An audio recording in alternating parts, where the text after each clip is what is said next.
Recording, all right? So we will be talking about make your website work for you. If you need closed captions, just bring up another tab and you'll go here, use the gear icon at the very top right-hand corner to select the size of the font, make it as comfy and as accessible as you need it to be. This is who I am. If you are tweeting or posting, use the hashtag #GrowWithGoogle. It does let the Google team know this matters and it encourages them to create more. If you're tagging and tweeting or posting, this is me on Twitter right here, and here to the right is me on Instagram. And I am happy to retweet or repost you or share you in my stories if you tag me. So feel free to do that. Of course, I can't do it while I'm presenting, but right afterwards, right? All right, let's go ahead and dive in. Again, if you've commented in the question box, you'll get a copy of today's slides. And let me see, I do see Christy here. Oh yes, no worries, no worries. Now do know that I do turn off the recording part when I go into the lengthy Q&A at the end. When I do that, it's to maintain everybody's privacy, but also it's a benefit to people who are here in the actual live, okay? So just wanted to let you know that. So as long as I'll try to quickly finish up, but also if you've got other questions, feel free to reach out to REI Women's Business Center. So we know that people are shopping online. I mean, they are going there. They were doing it before March 2020. Now they're really doing it. In fact, 74% go here first, the mobile device, when they want to know, go, do, or buy. So yes, Jay, absolutely. Thanks. You've commented in the question box. If you want me to shout out your business, feel free to say and let me know. Today, we're talking about website design. This is important because this is your visual real estate. This is your online presence that you control. And a lot of times people think it's just graphics and colors. And there's a whole lot more to it to make sure it's a good experience for people when they're shopping you and encouraging them to buy from you or to do business with you. Now, let me pause for a moment because I do come from an e-commerce background, even though I work with a lot of service organizations, a lot of franchisees that have plumbers, air conditioning repair people, HVAC techs. And then also people even who have, local bookstores and restaurants, authors. I work with a variety of different businesses. So I'm not just focused, and nonprofits too. I'm not just focused on e-commerce, but because I will say the word buy more often than not, what I mean by buy is a conversion action. What a conversion action is when you or somebody does something on the site that you want them to do. For example, it could be you want to have them watch the whole video. You would like them to leave off their email address and subscribe to your newsletter. You would like for them to download the PDF and fill out the contact information for more details. You would like for them to go ahead and share your information with their friends. So you've got a share button or tweet it out or post it out. Or maybe you do want them to buy something or secure services or make an appointment. But I will use the word buy. Do know that I do mean conversion action. Okay, so it's any behavior that happens on your site that you deem as success. That's what you want people to do on your site. So we have that part. There's that part. And then there's also not just people being able to use it, but now the search engine being able to find it. Because if you're not visible, then it doesn't matter what all you're putting out there. That's great. If you're not visible, people don't know you exist and they can't do business with you when they don't know you exist. Make sense? So let's talk about what web design really is. It's more than colors and fonts. It also has to do with layout and a lot of the content. That's another word you'll hear me use quite a bit, content. When I say content, that is text, photo, and video. All three of those are kinds of content, okay? Now, today we'll be talking about the importance of a goal-oriented website. This is key because if you don't know how to measure success in what you're doing, then you're just going to be jumping around trying to put things on your website. It's going to come out really like you're confused, it isn't organized, and people, the number one reasons they leave a website is because it's disorganized. It's a jumbled mess. Also, you do want it to be search friendly. Remember what I said, it's important when people say, hey Google, hey Alexa, they can find you. Or when they text in their request, they start putting in search. And it's important for you to know how to be more visible in front of all search engines. Google's the #1 search engine in the world, but there are other search engines too. And the practices I'll share with you today are how to be visible to all search engines. And then of course, is it convenient? Because we know if your website's not loading on a mobile device, it needs to be mobile responsive first. Understand that the search engine, any search engine, will actually show you lower in search when you don't have a mobile responsive website. So it needs to be secure and mobile responsive. If it's not both of those, it doesn't matter how amazing your content is. You will always be penalized for the fact and show lower on a search result because you don't have those two elements to your site in there. So that's basic to setting up your web design. It has to be organized, and then of course trustworthy. This is where you really show not just you're visible, that you're valid, and then you're valuable. This is what you have to bring, and you are somebody that is a provider of choice, because it doesn't matter what our budgets are. No matter who we are, we want to still work with the best, right? Somebody who really knows what they're doing. Now, again, let me see, there's a question here. Yep, okay, Jay, I see that. I did see that. Let me make sure that the question box is working, because sometimes it rolls up on me and I lose track of where I'm at. Remember, if you need closed captions, right down here at the bottom of every slide is how to access that just through a new tab. So a great website is goal-oriented. Let's talk about that a bit, because a lot of people don't like this part. You know, they come to me and they're like, Maria, I want to make my website amazing. Tell me what the silver bullet is. I hate to be the bearer of bad news, but there is no silver bullet in marketing. It takes consistent, persistent work. It's a lot of work to be able to build your brand, build your presence, market yourself, be able to reach your target audience wherever they are spending time. And then also the work that has to happen up front is really knowing what is it that you provide that's so unique. So what's your unique selling proposition? What makes you valuable? What are your VPs? Vision, purpose, values, and passion. Because just like any VP of a business, those VPs in your business are very important. And then who's your target audience? It doesn't mean that we can't serve anybody, everybody, and somebody, but if that's who we target, then we'll get their second cousin nobody. And we need a tremendous amount of money and time to reach the entire world. So think about your website. Do you want it to build your brand? Are you really wanting to position yourself as an expert, or your brand as the expert provider of whatever the product or services that you have? Could it be to generate leads? So you want to be able to capture email addresses and find out where people are and really get some information, even maybe have a questionnaire or have something where there's a little bit more Q&A there. Could it be where you want to make sales, so you're actually selling on your site? Maybe it's where you go to re-engage customers. I was working with an HVAC group, and what they did is they used their website to help their customers know how to do some basic maintenance between their regular maintenance with their HVAC tech, which really is helpful because they go to their site and they're actually working with their current customers. They know who that target is. They're not expecting any brand new ones there. There are brand new ones that go there, so that's just gravy. What's nice is they're normally referred from a really super happy customer. So it really makes their website super engaging, feeling like warm, like you're in a circle there of friends. And then of course it could be that you're building your employer brand. So you're wanting to attract employees. You want to show that you're a great place, you have good core values, you've got a great work culture, whatever it is that you want to do. Again, it's focused on attracting employees. Or it could be to provide support. It could be, you know what, I know you bought that lotion, or you bought those supplements, and maybe you have videos on your page or your site showing, hey, this is how you use this is how you make the most of it.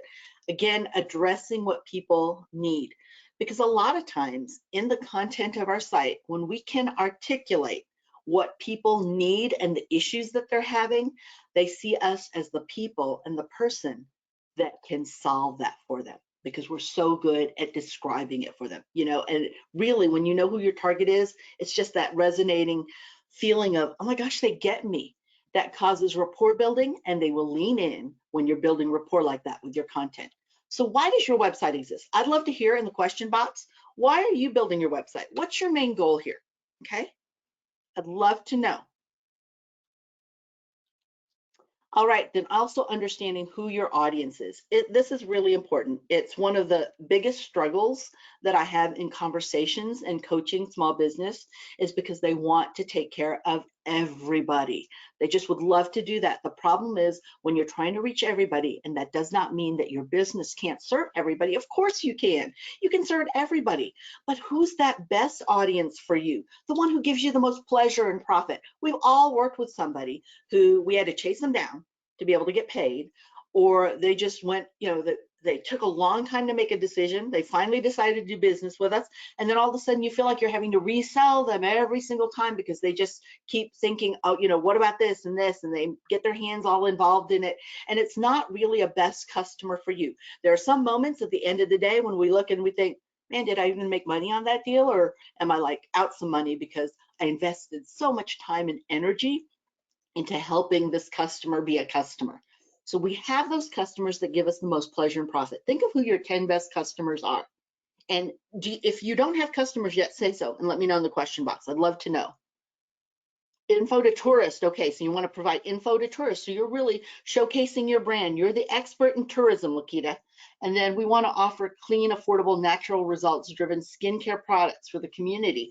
Yes, so you really want to showcase you're doing sales, right? Because Asusana, are you doing sales on your site? So you do have e-commerce on there, but also building your brand. So you've got a twofold goal to your site that you're focused on and how you measure success. Again, targeting an audience does not mean that you do not take care of everybody. But let's say if you know who your 10 best customers are and you have 100 people just like them. They're the ones who really just, man, they're amazing. They pay well. They're just, you know, they're always sharing you with their friends. They're the best customers you could ever have. And so you share them out with everybody, you know, and you share out with them and you get them in. But let's say somebody else comes in that's not that fit. That doesn't mean you can't service them, but people who are like your best customers, you want your messaging to be like, oh my gosh, I get it. They get me. They really understand me. You want to make that connection. So it's really important for you to understand what their struggles are, what their customer journey is, and what their decision journey is. Right. So you sell online, Asasana. Thank you. So it's important to have SMART goals. You've probably heard this before. It's an acronym: specific, measurable, attainable, relevant, and timely.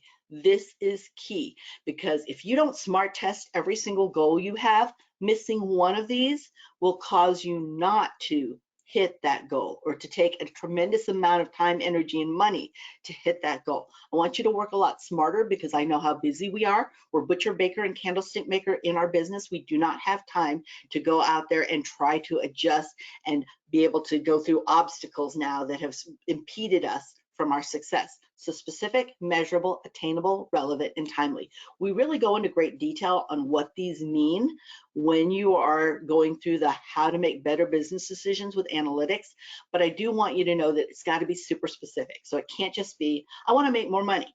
Because at the end of the day, at the end of 2022, if you made one more penny, you've made money. Okay? So you have fulfilled that goal, but probably not exactly how you were expecting it. So, and then again, specific, you made more money when you're one more penny by the time you're 99 years old. Maybe you wanted to do that at the end of 2022 or make more money. And what does that look like and sound like before the end of the quarter, which is June 30th?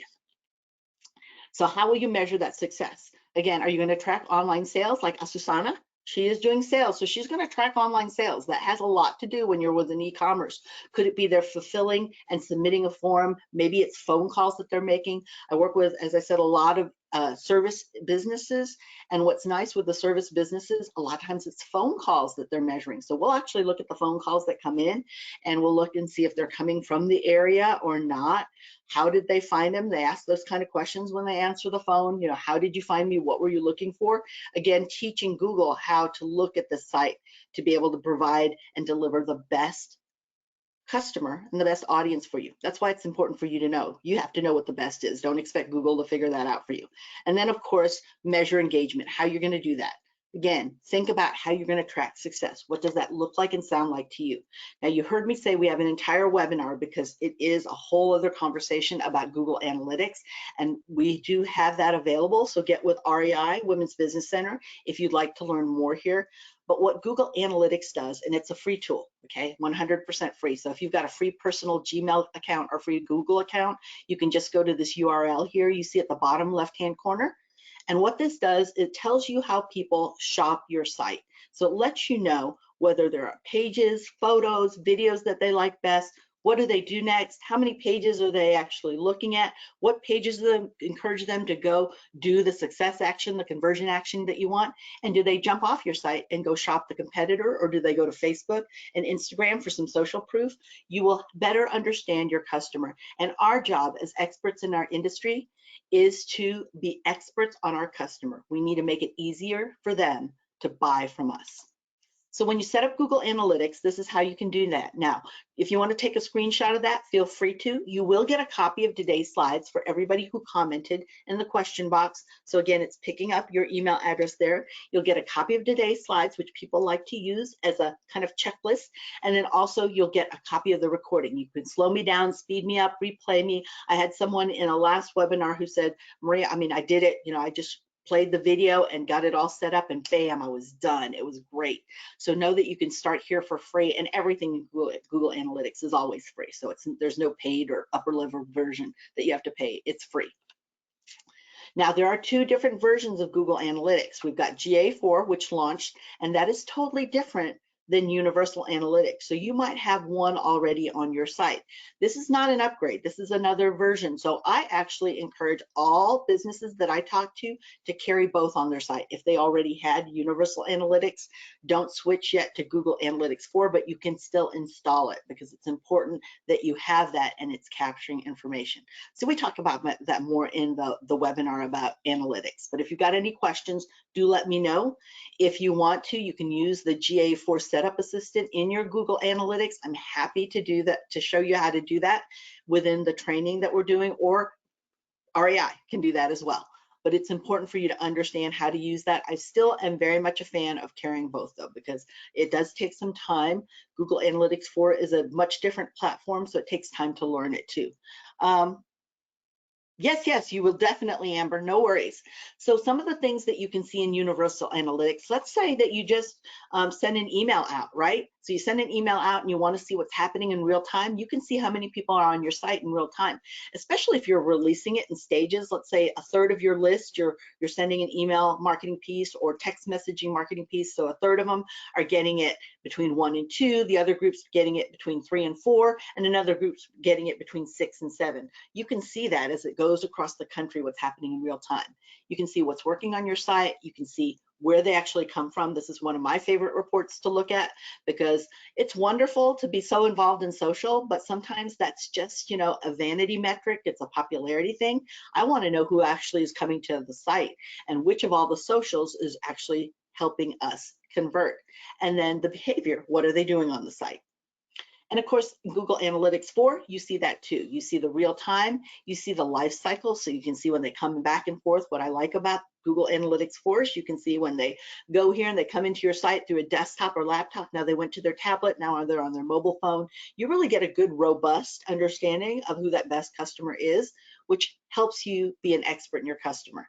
And then you also know their demographics and a little bit more about their tech, like we were just talking about. Now, the reason I brought that up, and we're here not talking about analytics, but we're talking about your website, but to understand the behavior that happens on your website will help you design and build a website that works for you. This is critical. One of the things that you do need to do is test often. How many of you test what something is on your website before you put it on? If you test, give me a 1 there and let me know. Could I explain the property setup in analytics? Sure. While you're letting me know, 1, if you test content on your site. So the property setup is when you go here, you're creating a property. That is your domain. That's your URL, Asusana. So when you put that there, it's setting it up. Now, this is actually showing you somebody who already had Universal Analytics set up on their site, and now they are just going to set up and change it over to Google Analytics 4 or add Google Analytics 4. You can absolutely keep both, but that's what property is. That is your domain name. That's your website. That's considered your property. Some people have several. Like, for example, when I go into Google Analytics, I see over 200 different properties. So you may have several linked there, and each operates separately. Make sense? All right. Yes, so test. A lot of people are asking about test. How do you test what's happening on your site? Well, we use Google Optimize. That's a 100% free tool by Google. And what that does, for example, let's say you have a website, and I'm going to speak as e-commerce right now, but let's say you have a button on your website that's in a bright red. It's just bright red. It just out there, it's blaring, and it says buy now. But then you have one button that you think, is it red? Is red really going to get people to click, or is it blue? Blue might be a better color to do that. So you test it. You send those both out, and what Google Optimize does, it sends people to your site and lets them see, one will see the red, one will see blue, and it'll let you know which ones actually got clicked on, which ones made a difference, because sometimes we're not our best customer. And while gut feeling has gotten you here, oftentimes it won't get you to the next level. So I like to test often. In fact, I test a lot. I go in and even use some of the social tools because they get so much drive, and I'll test things like headlines and content before I ever put it on the site. So there's lots of testing that happens. But as you're designing your website, it's important for you to know, because you might think, oh, my customers would like 4 bullet points. But they really don't want four bullet points. They want to see a video, and they would rather see 18 photos of the product too. So now you don't have to worry about guessing. So you can find out more here. If you want to take a screenshot of that, I'll get my pointer out of the way there. But you might want to delve in there where it talks a little bit more about that. And again, these are all free. So while we talk about a site, we need to know the purpose and the goal of the site. That's the only way we know what to measure. And remember, if you're not measuring, you're not marketing. 1%, one thing done, or one time, or $1 spent, one moment, or $1 spent on a site that's not lifting the bottom line or getting you closer to your goal is $1 or 1 minute spent too much. So you do have to measure your marketing always. And that's why we spent so much time talking about goals. I know it's not sexy. It is the go slow to go fast. So here we go, talking about how now you can actually work through the search engine. So we know that people are searching online. 74% go here first when they want to know, go, do, or buy. So when we're looking at search results, and this is on a actual desktop, what it looks like, you'll see at the very front, the very top, the search query. The search query is the search bar where you search. You type in a URL or you search. Usually the first result is an ad right there. You'll see that's an ad, that's a paid position. The Google Business Profile, if you've not gone through that webinar, make sure you do, because look at all that great visual real estate for free hanging out there. You can control what Google says about your site and your information by claiming your Google Business Profile. And then we see 10 organic search results. This is important for you to know, because there is a joke out there that if you want to hide a dead body, where would you hide it? On the second page of Google, because nobody looks there unless you're hunting you down. You have to be seen as a viable, credible business, be found online. And not only that, to be seen as an expert, you have to show up on the first page of an organic Google search in the first 10 searches, because that's how many searches, organic search results, actually come out in a Google search. So unless, again, someone's hunting you down, this is where you need to show up. What's even better is if you can dominate. Every one of the 10 search results is about you. Now you win. And the race for visibility, you have really good advantage showing that you're an expert. So what makes a site search friendly? That not just people who are looking, but also the search engine will present to people that you are a good problem solver, or that you solved their problem that they went on searching for. Number one is fast load time. It has to be fast. If your site takes longer on a mobile device than 4 seconds, so it has to load in 4 seconds or less, because if it takes longer than that, you will lose over half, 53% of your traffic, over half. So you can be working your butt off, posting on socials, doing everything, doing great videos, you've got the TikToks going, and they come to your site, and if it takes longer than 4 seconds, you've lost over half, 53%. And every second over, you'll lose another 10%. So your website speed on a mobile device has to be 4 seconds or less, okay? Should you have various URLs to dominate multiple? Yes, absolutely. That's why I encourage you to get a Google Business Profile, Susana, because you have a free website in there that also is filled with great Google juice, which when I say Google juice, SEO, visibility within the search engine, and that can show up there, your YouTube channel, because YouTube's also owned by Google. All of those really populate nice and high in the first 10 searches of an organic Google search. But all of that is for naught if your website takes longer than 4 seconds to load. So I'll show you how to double check that. Your content has to be useful after that. Once it's shown up when they need it to, now it needs to be useful, important. So we need to understand our customer's decision journey and what they need. And then text links will help us measure what matters to our customer, because none of us want to read a website with just this long old paragraph, 2,000 words on a 4.5-inch screen. We don't want that. What we want to do is be able to say, hey, this is about, this is I'm going to play with Christy. Let's say, this is about this romance model. This is a review somebody did. This is the audio book of it. So I might not want to click on the audiobook. I don't like audiobooks. I want actual books. So I'm going to click on the other. It gives you a chance to understand your customers and who's shopping and looking at your site, because you can see who clicks on text links. So this really helps from the measuring, but you don't know what text links to put there until you know what the goal is and what success looks like on your site. Then you can look at page titles and keywords. This is really important for a search engine site, because imagine this is something that you hear people talking about in search engine optimization. For example, you'll hear them talk about what's the meta description, what's the headline, and the best way I can explain that, the technical term is schema. That's the organization of the site, or what information you have on the site. But and there's different kinds. There's schema for brand, there's schema for product, there's schema for I'm trying to think where you're leaving off information. There's schema, there's a whole bunch of schemas, and you can find out what they are at schema.org. That's my techie speak, calling it schema. The best way I can explain it to you is if you imagine, for example, let's say you're in front of your house today. You walk out in front of your house, it's 7 o'clock in the morning, and you see some kiddos. They look about, they're like 7 or 10, somewhere in between those ages, and they're all wearing the same uniform. They all have backpacks on, and you see down the road there's a yellow bus. What are you thinking right away? Where are they going? Where do you think they're going? Let me know in the question box, okay? Information architecture is when you organize your site. So organizing it, for example, let's say I'm a jewelry shop and I just can organize it on one page. So I throw you right into all the rings and all the necklaces and everything else. So I throw you right in there, but it could be that my information architecture, the way I structure and organize my site, is that here you can click on rings. Here you can click on necklaces.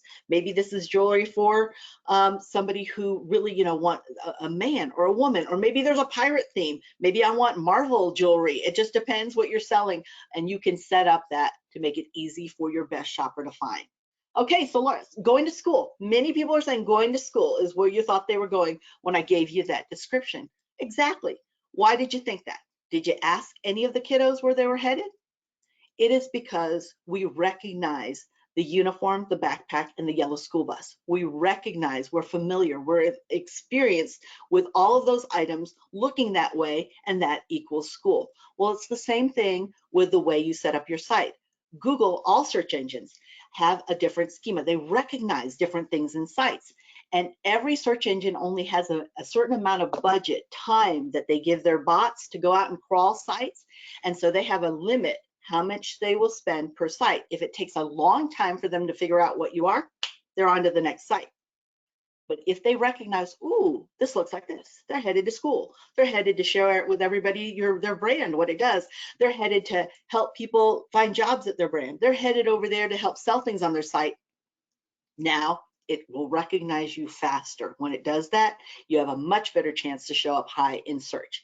And of course, we want to look good in all browsers and all devices, because people are coming in from all different ways, and we want to meet our best customer where they already are. Now, one of the ways you can do this is use Google Search Console. So if you see here at the lower left, that's where the URL is. I'll move out of the way if you want to see that screenshot and do that, because again, the slides and the actual recording will not show up for 24 hours later. So you might want to already work on this today. Good to go. I love that. I love people who apply knowledge, because knowledge isn't powerful unless it's applied. And so this gives you a chance to do that. And what Google Search Console is this is the door to the library. A lot of people think, man, I'm just going to throw it up there on Google. Googlebot will see it, and instantly people will know that I exist. But that's not true. What you need to do is to enter your book. Your actual website is the book into the library. This ensures that Google sees it.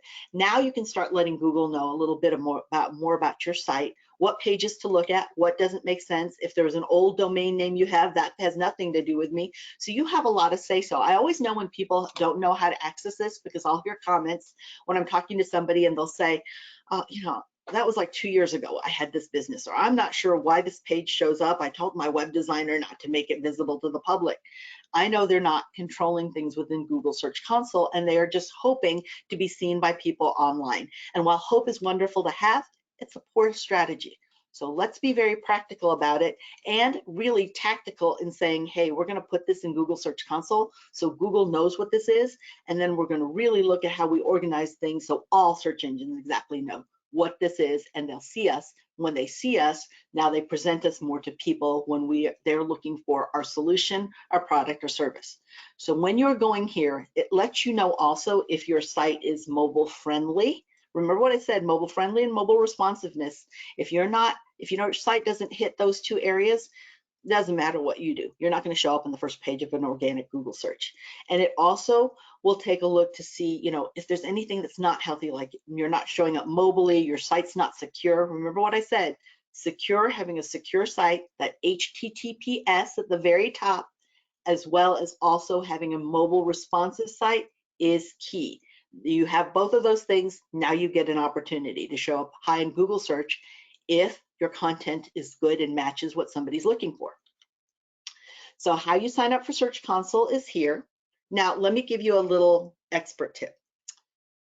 I always encourage people to get their Google Analytics account set up first. And the reason I do is because once you set up analytics connected to your site, remember analytics lets you know how people shop their site.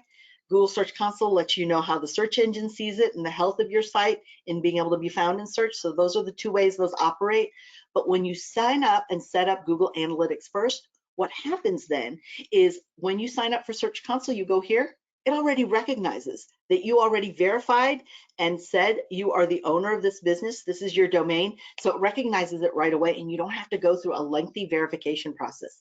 In fact, I encourage you to connect all of your Google tools because Google's the #1 search engine in the world, and the reason it became that way is because the information is correct there. And the reason it's correct is because we go straight to the businesses to find out what that information is. When all of those are working together, now that just increases because it's confirming with all these different Google tools exactly that this is an actual business. They are viable, and it encourages now Google to show you more to people because the information is correct, which is what Google wants to deliver to somebody who's searching. Make sense to everybody? All right. If you don't know if your site is mobile responsive, then what you need to do is you'll go here to inspect. So when you go to inspect, you're going to be in a Google Chrome browser. Google Chrome browser is a wonderful marketing tool. Even if you don't use it for your own browser, it has so much information in there. Bring up Google Chrome browser, put your website in, right-click on it and click inspect. When you click inspect, this gibberish to the right will show up.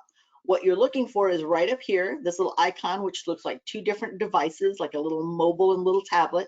It will click on that and it will show you what your site looks like on any mobile device. So you could put iPad here, you just click here and it'll give you every opportunity. It'll show you all the different common devices and you can see what your website looks like, okay?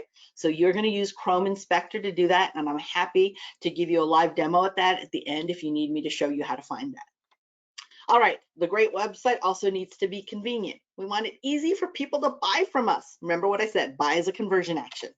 So what does that mean? Well, a lot of people, even now, if they're doing business locally, want to see who has that actual product locally and then whether or not they have it in inventory. So people are there, and there again, this computer we carry all with us, we won't even leave the house or we'll come back.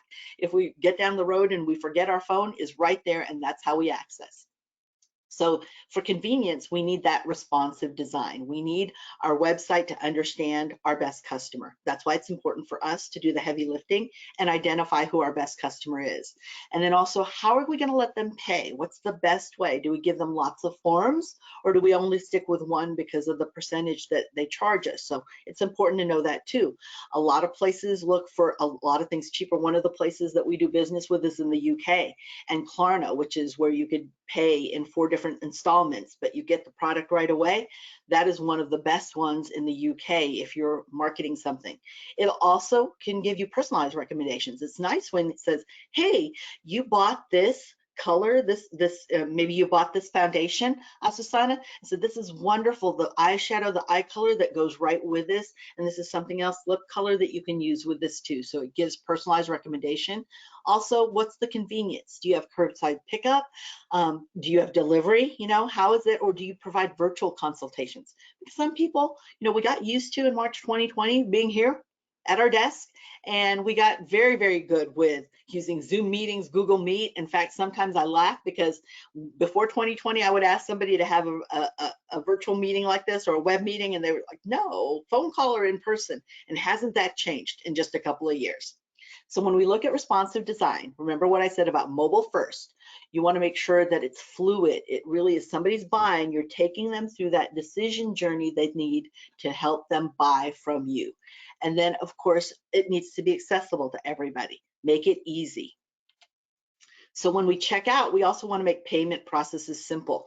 We want to showcase, because they might just have where they can tap their phone right away and they can buy. Maybe they have things set up in Amazon, maybe PayPal, they got it there, all their payments are there, they feel secure, they're ready to go. Anytime you can make it easy for them to buy from you, they are more likely to buy more. Then, of course, you can have it where they recommend similar products too. Your website can recommend, this is a similar product. You heard me just a moment ago talking about that when I was talking about Asusana's business and what are some things that you can personally recommend. Now, the convenience into your website, let them know. If you've got curbside delivery, if you're online and in person, so you still take care of your local community, then make sure you let them know this. Let them know what you're offering. Make it easy for somebody to buy from you. And then again, you heard me talk about virtual consultations. Maybe they want to be able to test and be able to try things where they're not having to leave the convenience of their phone or their home area. So how to know whether or not your site loads in 4 seconds or less. This is it. This is one of my favorite tests to do. Go to g.co/testmysite. Put your URL in, so that's your domain name in, your website address, and it'll let you know how slow or how fast your site is. What's cool about that is it will also let you know what's slowing it down. And the next step to me is even better, because it will email you a report of what's slowing it down and how to fix it. So a lot of us take care of our own sites and different tools, from Squarespace to WordPress to Wix to BigCommerce. We're doing lots of other things, and this will help us not have to wonder or research and try to fix it. Or we could give it to somebody like my son who takes care of our website, and I can give it to him. I can forward the email and say, here, fix it. That's as techie as I get. So use the test site to get an idea. Remember what I said, 4 seconds or less, and that really is too long. So understand some Shopify sites, because I'm very familiar with Shopify. I manage, couple of dozen Shopify stores. Is that Shopify is a wonderful tool. It's a content management system, which means that you just put things in there and it sets it all up, and you can just make decisions, and now you're ready to go to market. You're ready to sell. The thing is, though, Shopify has wonderful, beautiful themes in there. But some of those themes take 3.8 seconds to load. 3.8. Remember what I said about 4 seconds on a mobile device? They take 3.8. So now you start putting product photos in there and content and video, that all slows it down. So once you start slowing it down, now that becomes problematic to somebody who's trying to shop. Remember what I said, if that takes longer than that, they're going down the road. It doesn't matter how amazing you are. People are busy. They're expecting instant gratification, and there's lots of other things that they can look at if you aren't able to provide that. So do keep this in mind. Take a look at that and make some good decisions. On e-commerce sites, Asusana, just so you know, I try to keep them at about 1.8 to 1.2 seconds load time. Those that are less, like if you're branding for your authority, branding for your brand, you can actually bring those down to about a second load time, maybe even less. So is your site fast? How fast or slow it is? Make sure you test it. Make sure you personalize it too. This is, again, got to resonate with the customers. They need to know that you get them. And then is it something that's easy for them? Makes it a good experience. So I see here it says 3.2 seconds. Yep, you need to optimize. That's way too long. I know e-commerce sites normally take longer, Asusana, but the hard part is that we're still all a very fast-paced society, and even e-commerce sites, I try to make sure that they are very much like 1.8 is the max I'll go on an e-commerce site. Now, organization is also key. The reason that's key is because people need to be able to shop. Remember what we said about making it convenient and easy for them to buy from you. So remember my example of jewelry and how you could be able to put this out as far as organize it. Look at Trade Street Jam. So she has one for her team, a page for her shop, a page for contact. But then even when they go to shop, she has her products here, and then she has her jams, her hot sauce, and gift cards. Because if I'm buying a present for somebody and I need a gift card, I don't want to go look at the hot sauce. I want to go straight to the gift card. Make it easy, and people will buy more when you make it easy for them. The more they need to click and the more they need to scroll, the more chance you have to lose them. Okay? Any questions before I go to this next area before we finish up? Let me know in the question box. So when you organize your website, back in the day with the newspaper, we used to call it, excuse me, above the fold.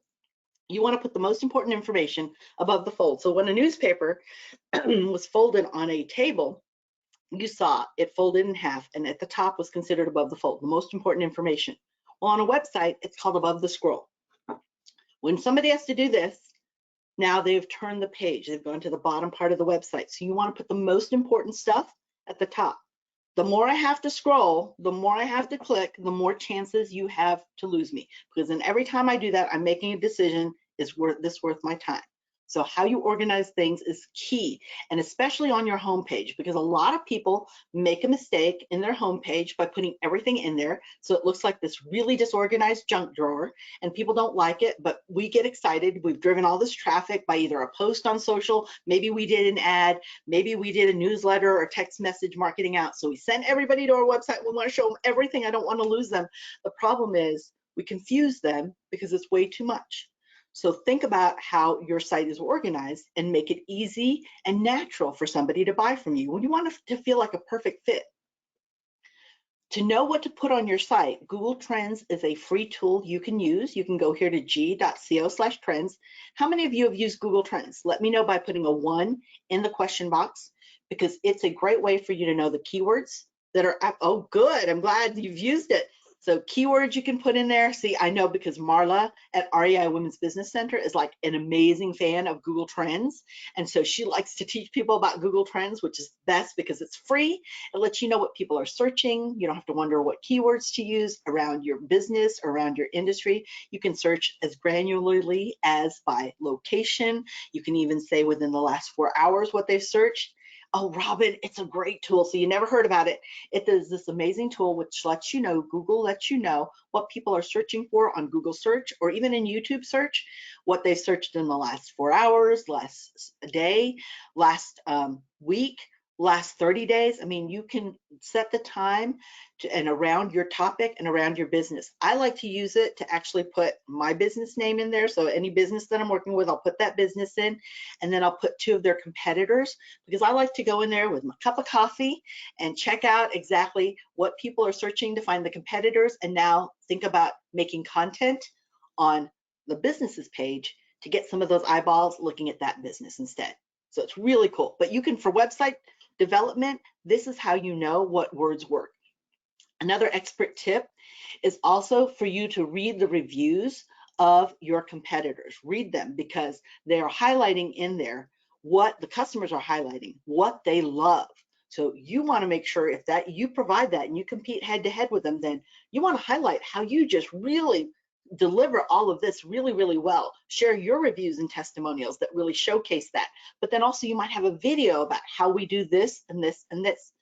Also, though, you do want to read where they're getting complaints or negative reviews, because that will help you know the gaps that they have and what they're providing. And maybe those gaps are opportunities for you to really showcase, we do this even better. Okay. So you can see by region, you can see by news. It's really a helpful tool. Now, a great website also has to be trustworthy. So we've been going through, as I said, the agenda that we were talking about at the very beginning, and this is the last part, because if your website is a mess, so it's just all uneven, you know, things are not aligned, all the text is not aligned, people aren't going to leave their payment information on a site that looks iffy. There's way too many phishing sites going on now that just want to capture that information and steal your financial information. So people pay attention to if there's SSL. See that little lock at the top? Is it secure? So you want to have that. It has to have HTTPS and this little lock.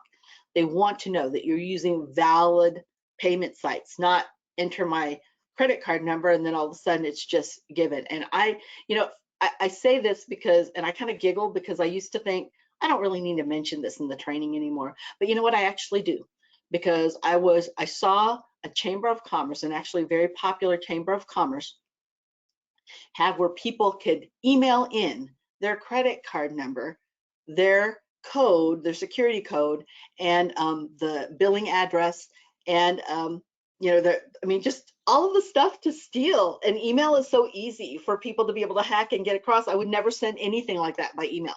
So again, give them all the confidence they need to buy from you and to buy again. Websites do build trust with those reviews. When you have reviews, this is important. So it's important to ask for reviews. 94% of people would have provided a good review if somebody asked them for it, but most of the time they're not asked. So again, this is for you to ask and showcase that on your site. Show your ratings, let people know how things are, especially if you have products. So Susanna, I like to put ratings next to each product too. I actually use the Google ratings for that. And then contact information. This is key, especially like, let's say you want to hook your store. Let's say you have a store and you want to hook it up with Instagram shop, TikTok marketplace shop, Pinterest shop. Then you have to have your contact information there. If you don't have that, it won't link with you. It won't allow that to happen. And then also with email marketing, this is also part of the ICANN spam law. You have to have your actual contact information on your site and the bottom of your email. Okay, you don't want to be dinged for that either, because every violation is $2,500, and most people don't know it until they get called on their violation. Okay, so what are the next steps? Goal is number one. I know that's not sexy. It's the hard work, but it is, as you can see now, after I went through everything here, how vital and foundational it is to your site and what you put out there. If you are not sure, it's like building a house on shifting sands. You are really going to spend a lot of time, energy, and money rebuilding that every single time if you don't have that. Let me see, what questions do I have? What was that? The violation? Oh, let me go back here. So in text message has a lot of violations that can happen there, text message marketing. But with email marketing, if you're sending email out and you don't hide everybody's email address that's there, so you can't disclose their email address, so no long list. Some people get around that by using BCC, so they hide it.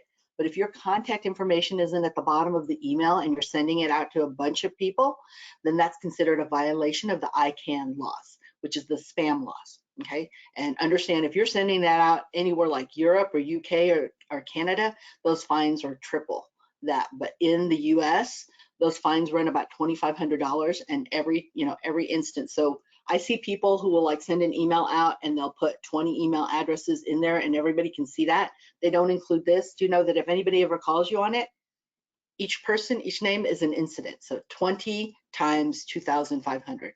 If everybody calls it out on those names. So it's really important to use an email service provider that can help you make sure all of this is in place before you send emails out. Okay, we just want to be legit in what we're doing, and people will see us as a good business when we are doing all those things that are best practices. All right, and requirements. All right, so this is how you stay on what you need to do next. Remember what I said about knowledge is not powerful unless it's applied. So this is really, really key. There's a saying I love, which is you can lead, you've heard it before, you can lead a horse to water and you can't make them drink. Well, you can lead a person to knowledge, but you can't make them think. So this is really important. Make yourself think about how you can apply this to your business. Once you do that and you start making a to-do list, you will make it happen. Your brain, your reticular activating system back there now is looking for this, and it starts recognizing this. You know this because imagine when you bought a car last and you were looking for a particular model and color and everything, and you were just like, I'm the only one with this. And as soon as you drove off the lot, you saw 20 others just like it. It's because your reticular activating system is now looking for it. It's trying to to fill and look for similarities. The same thing happens when you write down or you visualize what your goals are. So now you know what that foundation is and you start going on a to-do list here. You now start going through that. Your body starts flowing in your mind. Hey, I'm looking for this. I got to make this happen. So that's key in goal setting. Okay. Now there are other tools. This is a free tool that you have available to you. So I don't want to spend a lot of time here because I want to get to your Q&A, but I do want you to know this is a free app on iOS or Google Play, so Android or iPhone, that you can download that does a lot of setup lessons here already, and this is free to help you in even getting better. But there's a nice mini course here that really takes you through a to-do list. You have to check it off as you're doing these things, so it's really nice to do that, and it is free. Also, there's more education with Google On Air. You can go here every quarter. We cover the topics that are pertinent right now in the marketplace, but do know that your Google partner, the REI Women's Business Center, is the best one to reach out to because they are right there. They're vetted and vested in your success, and they want to be there and to support you. So they are there to help you and answer your questions and support you all the way through this. Make sense to everybody? What is the contact info I need to add to the bottom of an email? So Robin, it needs to be your phone number and your address, okay? And the city and state you are. So your phone number and your address. All of that needs to be on there to be considered a compliant email address, okay? Or a compliant email. All right. Now, before we go to questions, remember what I said, in 24 hours, you will get a copy of this recording and today's slides. Let me turn off the recording so it'll start rendering.